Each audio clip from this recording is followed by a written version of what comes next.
Freemasonry may have some connection with the ancient Druids has long occupied a curious,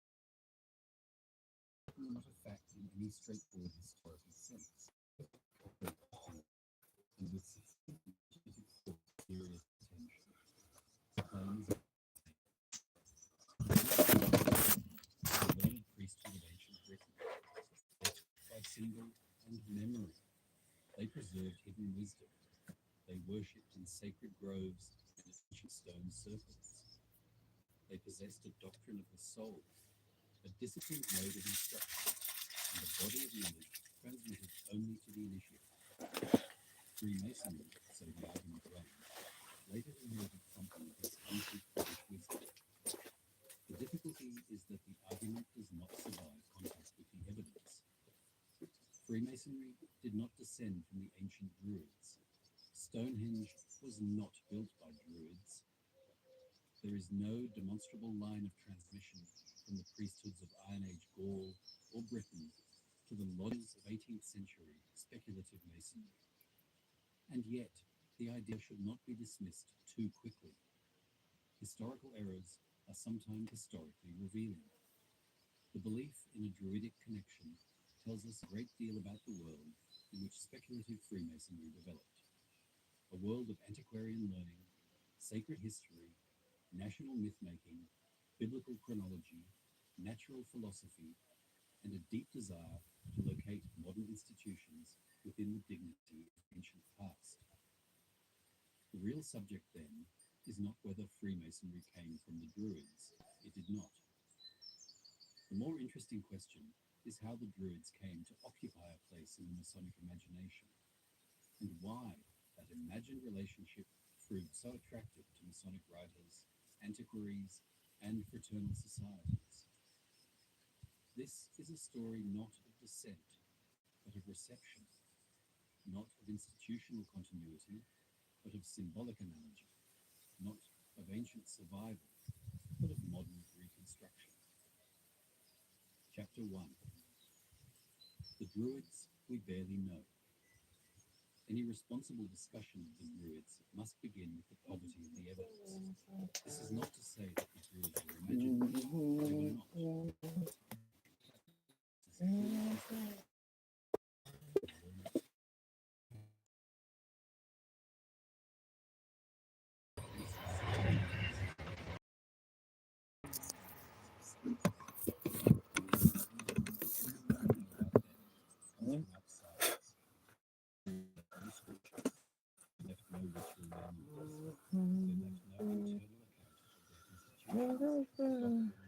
Initiations, or ceremonies. If Julius Caesar is to be believed, their sacred teaching was deliberately preserved orally and withheld from writing.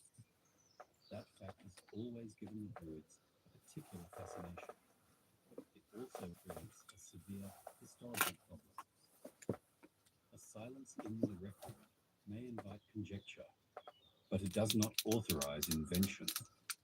The fullest ancient account is found in Caesar's Gallic War. Caesar presents the Druids as one of the two leading classes of Gallic society, alongside the warrior aristocracy. He tells us that they presided over divine worship, regulated sacrifices, settled public and private disputes, instructed the young, and he also reports that their pupils had spent many years committing sacred verses to memory, and that they taught the immortality and transmigration of the soul. This is a significant account, and no treatment of Druidry can ignore it. But neither can it be read innocently. Caesar was not a disinterested observer. He was a Roman commander writing in the context of conquest. His description may preserve genuine information, but is also for literary purposes. The Druids could be presented as noble enough to interest Roman readers, yet dangerous enough to justify Roman intervention. Other classical writers add further material, though not enough to remove the uncertainty. Diodorus Siculus speaks of philosophers and religious specialists among the Gauls, associating them with bards, diviners, sacrifice, and belief in the soul's survival. Strabo offers another version of a learned religious elite. Tacitus gives the famous account of the Roman assault on Mona, or Anglesey, with druids and black-clad women confronting the Roman army in a scene of ritual terror. Pliny the Elder supplies the enduring image of mistletoe cut from the oak by a white-robed priest with a golden sickle. From these fragments came much of the later image of the druid, the grove, the oak, the mistletoe, the white robe, the secret doctrine, the solemn priesthood, and the aura of terrible sanctity. But fragments they remain. They establish that druids existed and that they held religious, legal, educational, and perhaps philosophical functions. They suggest that classical observers found them impressive, alien, and politically troublesome. They do not, however, provide a coherent druidic theology. They do not preserve an initiatory ritual. They do not describe anything resembling a Masonic lodge. This distinction is essential because later centuries repeatedly treated the gaps in the record as empty chambers into which their own furnishings could be placed. The less that was certainly known, the more that could be plausibly imagined. Chapter 2: Stonehenge and the Great Misattribution. No monument has done more to bind the Druids to the British imagination than Stonehenge. The association is now so familiar that it can seem almost great stones. The sense of ritual antiquity, image of robed priests standing at dawn, have fused into one of the most enduring pictures of ancient Britain. Historically, however, the association is untenable. Stonehenge was not built by the historical Druids known from classical testimony. The principal fate was not, however, a demonstrated conclusion. William Stukeley then gave the conjecture its most influential form. He was a physician, clergyman, fellow of the Royal Society, antiquary, and in his work, restored to the British Druids, the monument was made and sacred history. He announced his conclusion with confidence. I cannot doubt Stonehenge was such. Uncertainty had become conjecture, had become sacred topography. Stonehenge and Avbru became Druidic temples. The Druids became guardians of a patriarchal, primitive monotheism. Britain itself, antiquity, of Rome, and yet religion. Stuart did not imagine Druids as pagans. He recast them as preservers of an ancient patriarchs. Their supposed temples, measures, lines, and symbols were representatives of a pure, natural religion, older than Christianity, but in harmony with it. This was a major act of historical imagination. It was also wrong. Yet its wrongness does not make it insignificant.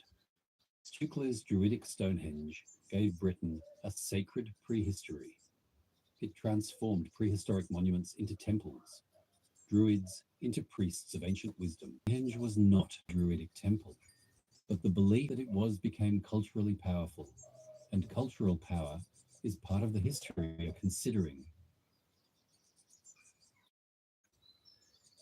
Chapter 3: The Invention of Britain. The early modern and Enlightenment fascination with the Druids was never merely archaeological. It was national, religious, philosophical, and political. Britain, like other European nations, sought a past of sufficient grandeur to stand beside Greece, Rome, Egypt, and the Biblical East. Antiquaries wanted evidence that the British Isles had possessed not merely tribes and warriors, but sages, priests, temples, laws, and learning. The Druids supplied this need with unusual flexibility. They were native, yet could be made philosophical. They were ancient, yet not dependent upon Rome. They were priestly, yet could be separated from Roman Catholic associations. They were mysterious, yet sufficiently attested to seem historical. Above all, they were poorly documented, which made them exceptionally adaptable.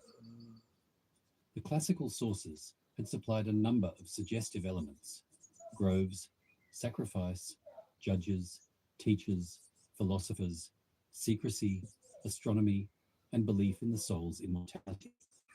Early modern and expanded them into a system. What resulted was not Iron Age Druidism as it had actually existed, but Druidism as Britain wished to remember it. The Druid became a figure of synthesis. He could represent national antiquity because he belonged to Britain before Rome. He could represent sacred wisdom because ancient writers had described a learned priesthood. He could represent natural religion because the imagined grove suggested worship beneath the heavens rather than within corrupt institutions. He could represent geometry and architecture because Stonehenge and Avebury had been attributed to him. He could represent moral discipline because the classical sources described Druids as judges and instructors. For others, he was an initiate of the ancient mysteries. None of these figures can be identified solidly with the historical Druid of antiquity, but each played a role in the making of a symbolic British past.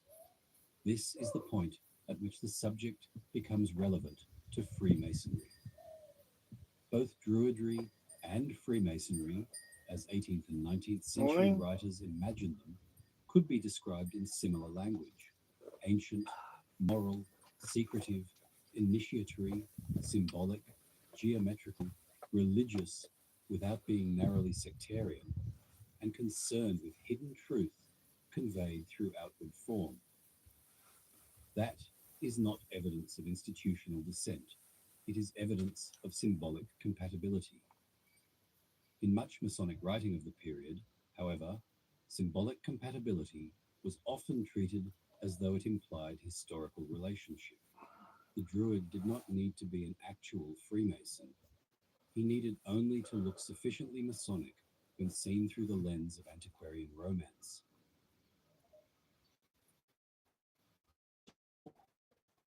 Masonry and the lineage habit, and why the Druids could support. One must remember that early speculative Masonry inhabited a vast imagined history. The organized system belongs to the early 18th century. Traditional histories of the craft stretched much further back. Charters and the constitutions associated masonry, figures, poetry, the liberal arts and sciences, and the great monuments of sacred and royal building. Masonry's history is not presented simply as the history of a modern fraternity. It's situated with universal history, morality, and divine order.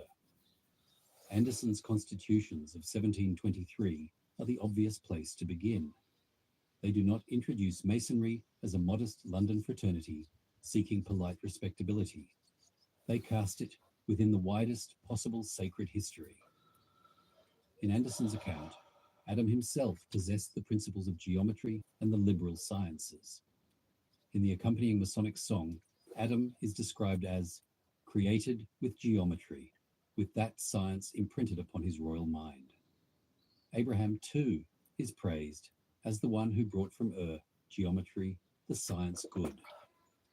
That phrase is worth lingering over. It tells us a great deal about the intellectual atmosphere of early speculative masonry. Geometry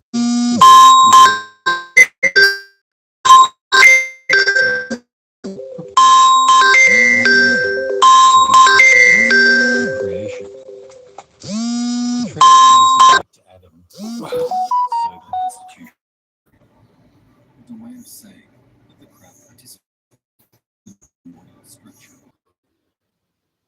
Druids filled that role, offered a native British antiquity that could be set beside Egypt, Israel, Greece, Rome.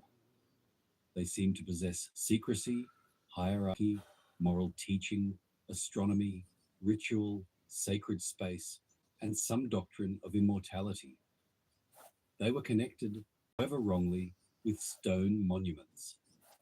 They appeared to stand at the edge of recorded history as guardians of a wisdom both ancient and local. It is not difficult to see why Masonic writers found them attractive. William Preston is an important early example, not because he proved a Druidic origin for Freemasonry, but because he showed how naturally the association could arise. Preston Hello, suggested mate. that there were How we convincing doing? indications that the science of Masonry was not unknown among the early Britons before the Roman invasion.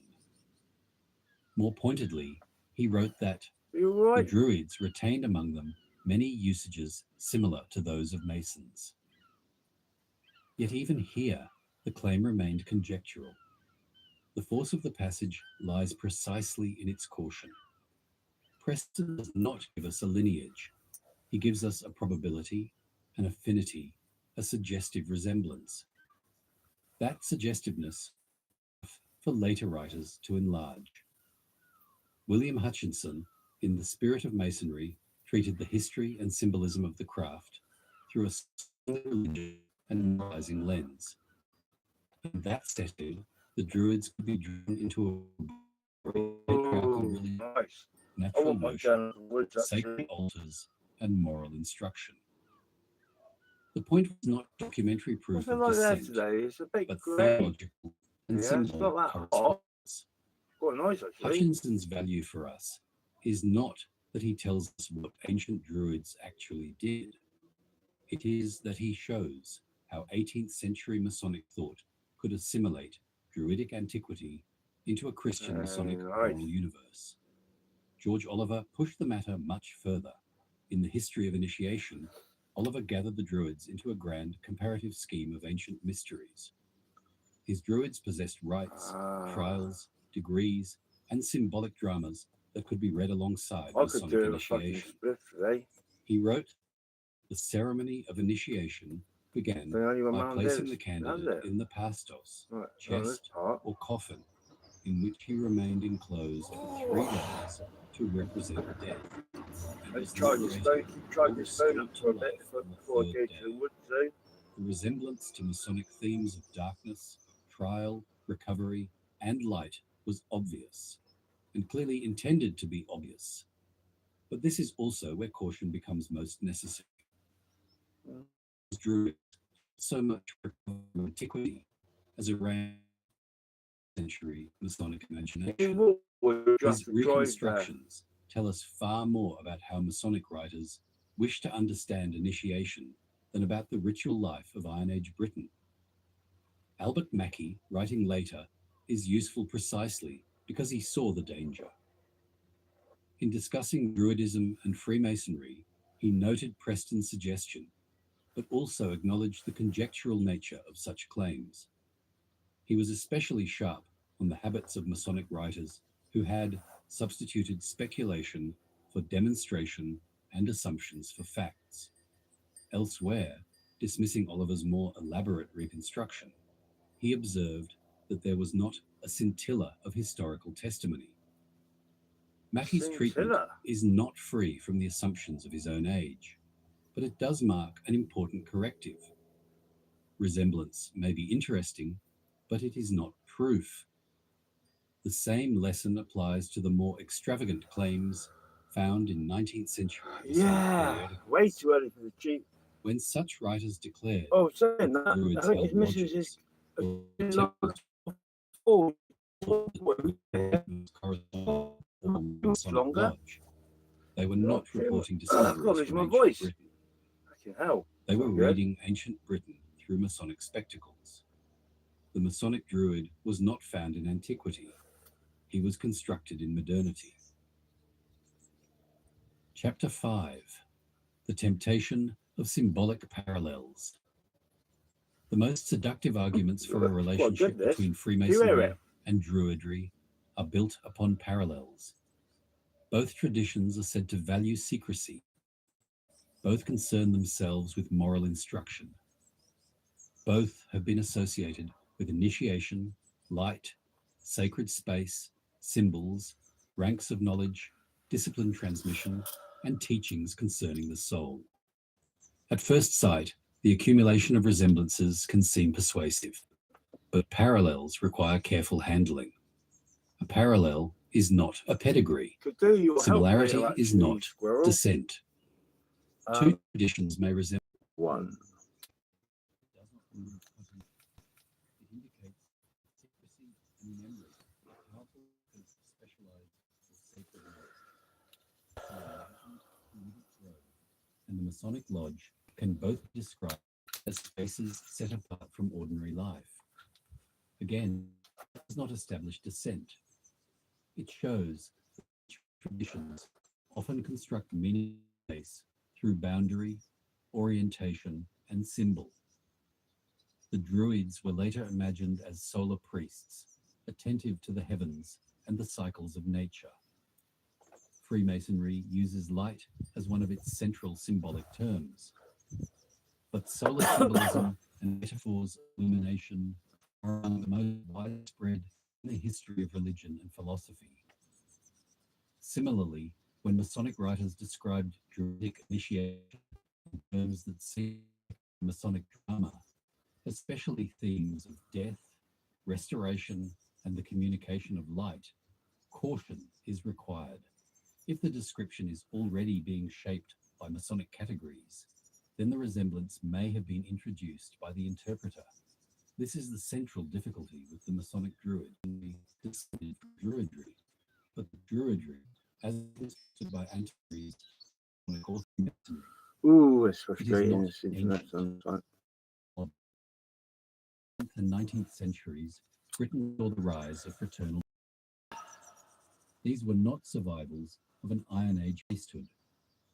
They were modern societies shaped by the associational culture of clubs, lodges, benefit societies, convivial orders, and ritual fraternities.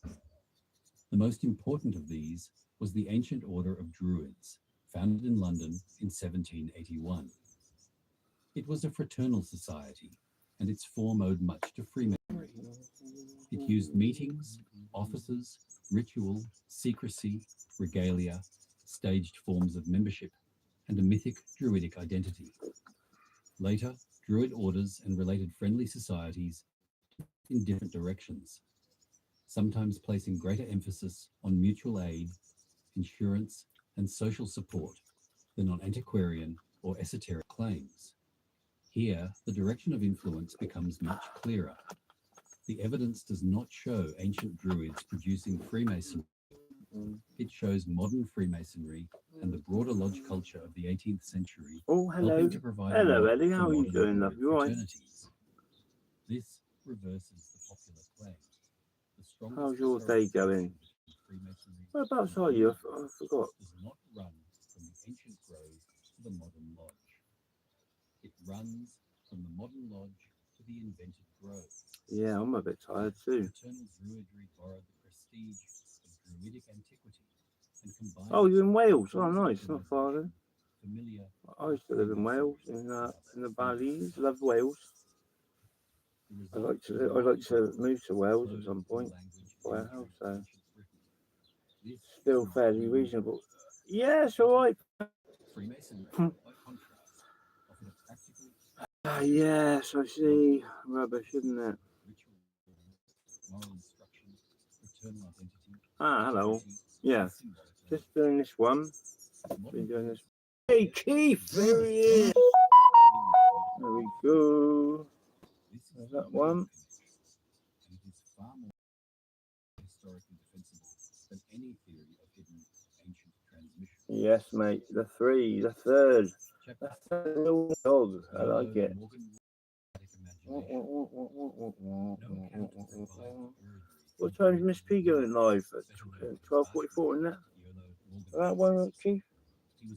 He was a Welsh stonemason, poet, antiquary, radical, Yeah, I bought some spray paint. He helped to create the modern corset of bars, Excuse me. rituals, symbols, and supposedly I'm ancient doing this one as materials well. Look, presented the as dragon. survivals of a continuous Welsh bardic tradition. The difficulty is that Sadly, much of this my material white was not pen, ancient. It was Posca invented. pen, Yet, as is with running out species of it. and They're running out of stories, paint. historical So falsity did not prevent cultural I'm going to consistency. scale it up.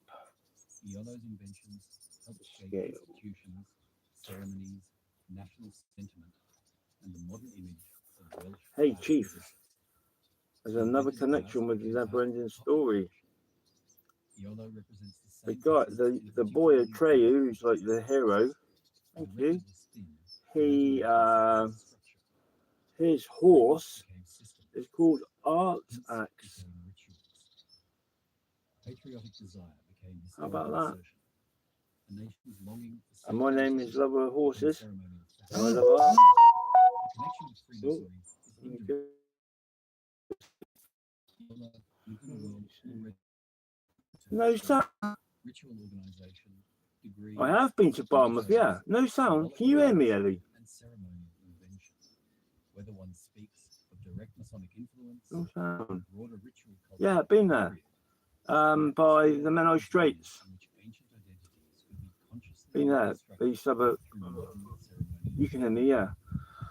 This helps When I was a why little one, a young boy, oh good. We used to go to and Freemasonry we used to go to a place they were near not branches of Pwelly, they were modern Porthmadog, in a farm, which is then his cottage.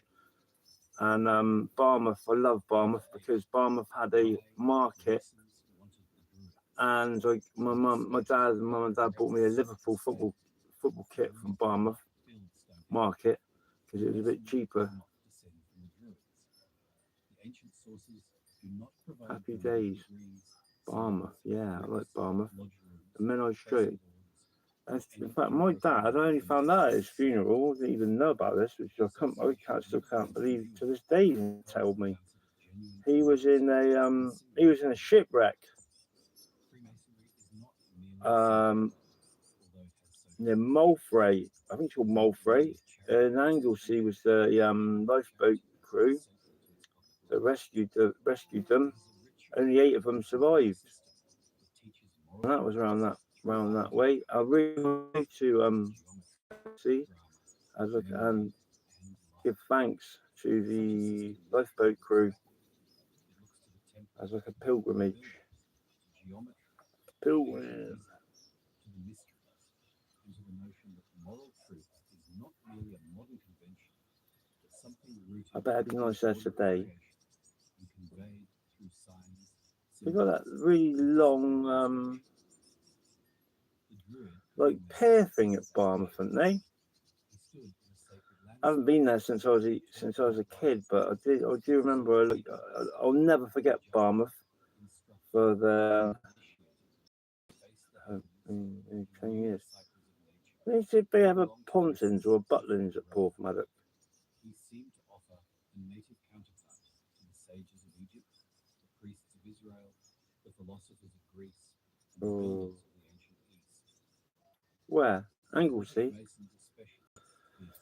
Yeah, I want to go there. Mulfray, it's called.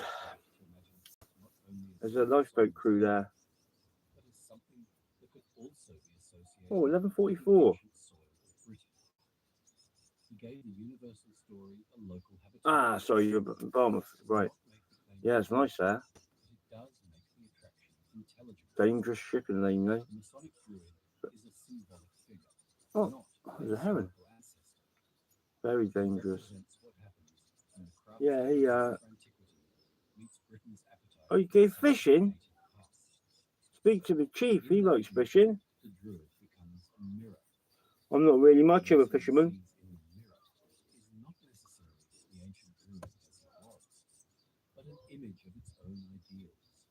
I like fish and chips though. I like eating fish, I like cooking fish, seafood. Just not, I've not really done a lot of fishing, if I'm honest. You're into fishing, that's so cool. Yeah, there he is, that is a chief. He should be called Chief Heron, really, if he likes fishing. first impulse is often simply to discard them. Or the pelican. In many cases, that Don't like is the eating it, correct no? response. Mm. Myths can become lazy Some people substitutes are not for into it. practice. Fish. Flattering legends are particularly dangerous My favourite fish is because called they huss tell or communities rock what they salmon. wish to hear. The claim It's that got no trees bones. are signs from I'm in druids charge now, mate. has no firm Here we go. historical JP will be here in a minute. and should not be taken as It's fact. called huss or rock salmon. It's got no bones. It's just got a backbone. Oh, it's beautiful. Reveal the desires, assumptions, and intellectual Nice. thoughts of those who made them. I like it. The Druidic myth reveals a great deal. It shows how 18th and 19th Yeah, get this, Chief. tried to In the reconcile never-ending story, religion, science, architecture, and national I had to identity. catch a bus when we go Wednesday. My dad's taking me and my brother and the neighbour's kid and his dad. Oh, nice. How old are you, Ellie? Did we ask you this yesterday? It shows how Britain imagined itself. My dad was never into fishing. It shows how a small body of classical testimony could be expanded into groves, temples, rituals, orders, and systems of You're meaning. 15? Oh, no. You're not allowed in there till 15. It's adults only. How did you get in there? The Druid and the Freemason may both stand Oh, within symbolic you're going to have to go, Ellie. Oh, I feel terrible, but I'm afraid memory, the rules are rules. moral teaching, I get in trouble. space. But resemblance does not establish continuity. To confuse the two is to mistake It does. Still, It does. poetry is not irrelevant. I'm very sorry. I'm really sorry. I feel bad, but I could get in trouble. I could get taken down for it. So thank you very much for coming by, though. Very much appreciated, and I hope you have a great time with your dad and cherish your time with your parents and your dad, especially. Wish I still have my dad with me. God bless. God bless. Yeah. Yeah, but he was not an ancestor. He was an emblem. You're brilliant, Ellie. Thank you. Thank you very, very much. I appreciate you. I'm sorry. I'm sorry. The ancient druids were a real priestly and intellectual class among Celtic peoples. JP's Only through fragmentary and external testimony. Stonehenge was not their temple. I have to. Alright. Bear with me, guys, one sec. Landscape as an ancient temple. Through Masonic writers who saw reflection in every forms of knowledge culture while clothing themselves. Chief. That's 12.